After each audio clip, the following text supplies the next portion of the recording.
And today's video is about just-in-time learning, JIT. It's about providing the training just before the person needs it for a work task, for example.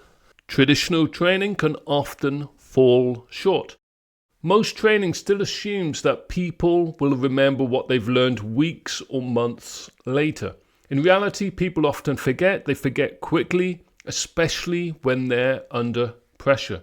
And by the time they actually need to use the skills that they've learned in their work or to use the tools that they've learned to use, the context may have already changed. The job may have already changed. The gap between training and real work is actually where just-in-time learning can be really useful, where the benefits come in. Let's take a look at the next slide. So what is just-in-time learning?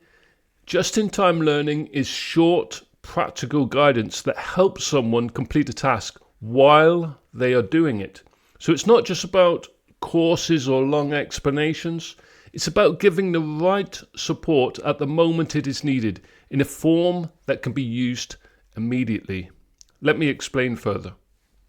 So how just-in-time learning works in practice. In practice, just-in-time learning usually starts with someone hesitating. They make an error or they're not sure what to do next. So instead of stopping the work or searching through long documents, they access a short checklist or a prompt or examples. This supports and helps them to take action immediately, and then they can continue their work. So the goal is to reduce friction and not interrupt productivity. Common types of JIT learning assets. Most just-in-time learning uses a small number of asset types. These include checklists, and these help you to avoid errors. Then we've got decision guides that help to make judgment calls. We have prompts to cue the best practice. We have examples that can be shown that show what a good outcome looks like. And then we have templates to standardize the outputs. So the key is that these assets are designed to be easily scannable and not something that has to be studied in detail or is long, easily scannable and simple and quick to use.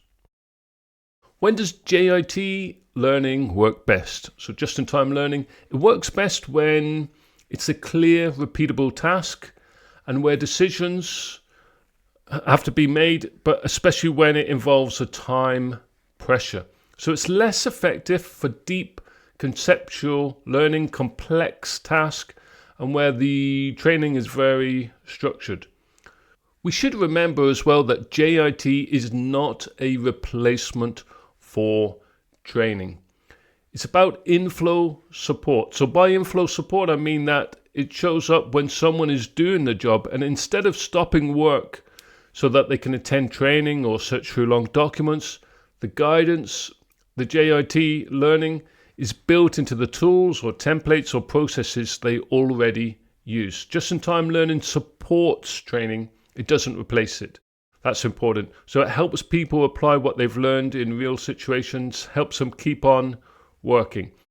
This can include micro-learning units and short videos. So micro-learning can be a part of JIT, I should say, as well. I've written a detailed post on just-in-time learning on Symonds research, so please do check that out. I will leave a link below the video if you're watching this on YouTube, or you may see this video embedded onto the actual web page itself anyway. So there's some practical guidance there.